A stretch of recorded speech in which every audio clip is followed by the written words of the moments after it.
I know I have some explaining to do, so hear me out. This is the 13-inch 2020 M1 MacBook Pro base model with 8-core GPU and 256GB of SSD storage. You can now get this for about £950 on Amazon, or about £600-ish secondhand. Just be careful though if you're going that route. I do buy secondhand stuff, and buying from a trusted seller with a good return policy or buying from somebody I know and trust is the key. For context, I have used this MacBook for over a year. I have also used the M1 MacBook Air and the new M2 MacBook Air, and my current main machine is the 16-inch M1 Max. As I have used a fair amount of MacBooks, I thought I would share as to why I think the 2020 M1 MacBook Pro is still the best MacBook in the market for its price. Personally, the first consideration for me would be the cost. The newly released M2 MacBook Air base model with 8-core CPU, 8-core GPU, and 256GB of SSD storage costs £1,250. I mean, there is a £300 difference if I decided to buy secondhand. To me personally, that is a substantial amount of money. Yes, one can argue that an M1 MacBook Air is currently priced at £900 brand new, but honestly, for the £50 difference, you will get quite a lot more for an M1 MacBook Pro. For an in-depth long-term comparison of the M1 MacBook Pro and the M1 MacBook Air, I will link this video down below so you can check it out later. This is quite a surprising discovery, but in my real life,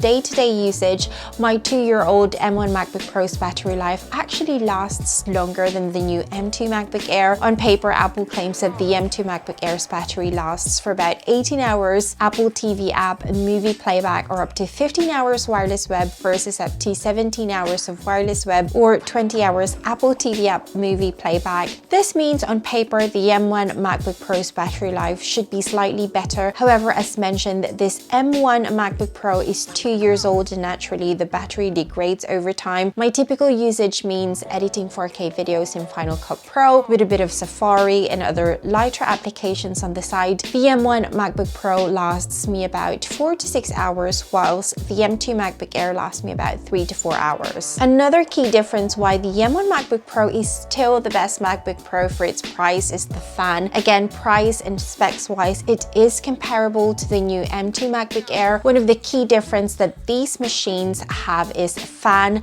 The MacBook Air do not have a fan, whilst the M1 MacBook Pro does have a fan. As editing videos is quite an intensive task, it does make the M1 MacBook Pro hot, and the M2 MacBook Air even noticeably hotter. The fan obviously helps to cool your machine down. Apart from that, this also means that due to the M1 MacBook Pro's fan, the MacBook Pro is better at maintaining a sustained performance.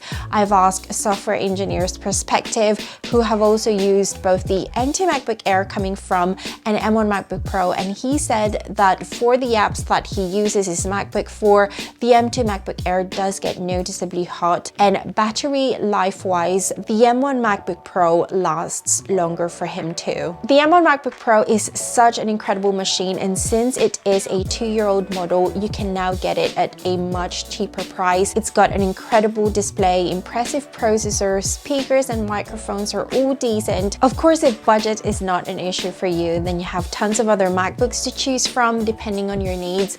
But if you are looking for a well-priced and efficient MacBook, then check out this long-term review for you to see if the M1 MacBook Pro is truly the one for you.